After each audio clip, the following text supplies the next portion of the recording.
सपनों की उड़ान। अंश और आर्या, दो अलग अलग दुनिया के लोग। अंश एक छोटे शहर का लड़का जिसने बड़े सपने देखे और उन्हें पाने की ठान ली। आर्या एक स्वतंत्र विचारों वाली लड़की जिसे जिंदगी अपनी शर्तों पर जीनी थी। अंश का सपना था कि वह एक सफल लेखक बने, लेकिन संघर्ष उसकी कहानी का सबसे बड़ा हिस्सा था।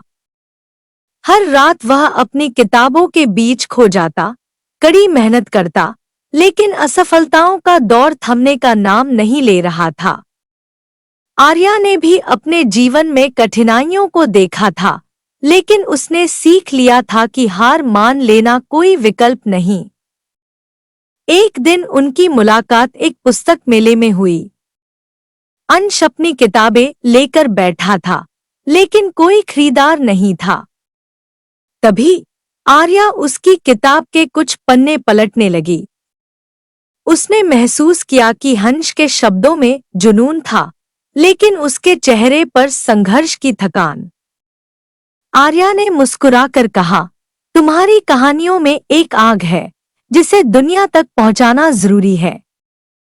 हार मानने से सपनों का जन्म नहीं होता, उन्हें पाने की हिम्मत करनी पड़ती है।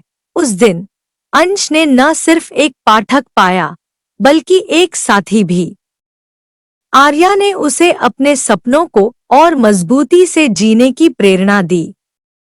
धीरे धीरे अंश की कहानियां लोगों तक पहुंचने लगी और एक दिन उसकी किताब बेस्टसेलर बन गई।